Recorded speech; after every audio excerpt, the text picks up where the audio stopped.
आज बजट पेश होने वाला है। आज आम जनता के सामने आएगा कि इस वर्ष वित्त मंत्री निर्मला सीतारमण बजट के पिटारे में क्या कुछ जनता के लिए लाई हैं। लेकिन इस बजट को समझने में आम जनता को कुछ टर्म्स को समझना बहुत ही ज़्यादा ज़रूरी होता है, ताकि आपको आसान तरीके से ये समझ आए कि आखिर जो कुछ भी आम जनता के लिए हित में बताया जा रहा है वो असल में क्या है और उससे लाभार्थियों को कितना उन सब चीज़ों का लाभ पहुँचेगा।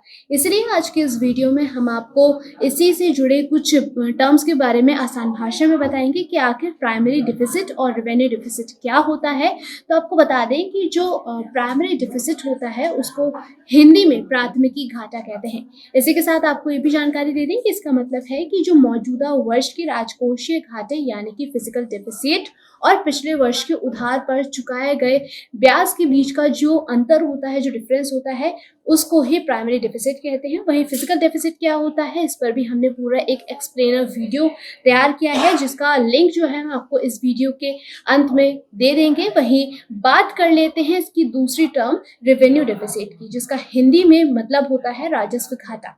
बता दें कि हमारी नेट इनकम हमारी प्रोजेक्ट इनकम से जब कम होती है तब उसके बीच के अंतर को तब जो घाटा उत्पन्न होता है वही जो होता है वो रेवेन्यू डेफिसिट होता है। इन दोनों टर्म्स को और ज़्यादा बेहतर समझने के लिए वीडियो आके देखिए।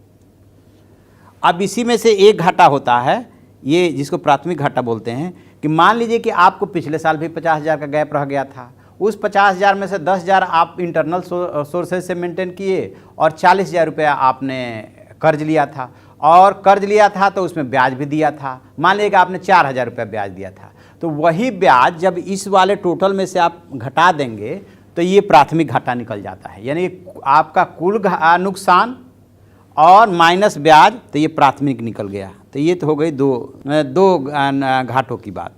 जो तीसरा घाटा होता है, जिसको दूसरे नंबर पे हमने लिया है, वो उसको बोलते हैं रेवेन्यू डेफिसिट या राजस्व घाटा। जैसे कि मान लीजिए कि मोहन 25,000 रुपये की नौकरी कर रहे हैं और उनका 25,000 का ही उनका खर्च है, तब तो उनका जो है कोई नुकसान नहीं हो रहा है, कोई घाटा नहीं हो रहा है, उनका जीरो पे आ जा रहा है। तो यानी कि राजस्व घाटा जीरो हो गया। ऐसे ही सरकार का, यानी कि नियमित जो आपकी आमदनी है, वैसे ही सरकार की नियमित आमदनी किस से होती है? टैक्सेस से होती है। डायरेक्ट टैक्सेज है, इनडायरेक्ट टैक्सेज है। डायरेक्ट टैक्स मतलब कि आयकर, इनडायरेक्ट टैक्स जैसे कि उसमें जीएसटी में बहुत सारी चीज़ें अब शामिल कर ली गई है, एक्साइज है, कस्टम है, सो एंड सो।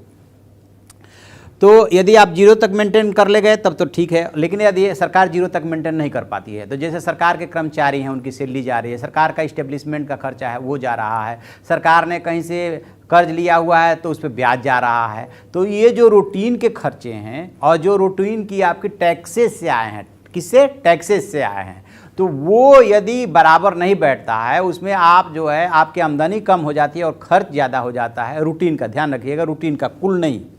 कुल और इस राजस्व में और राजकोषीय में यही अंतर है।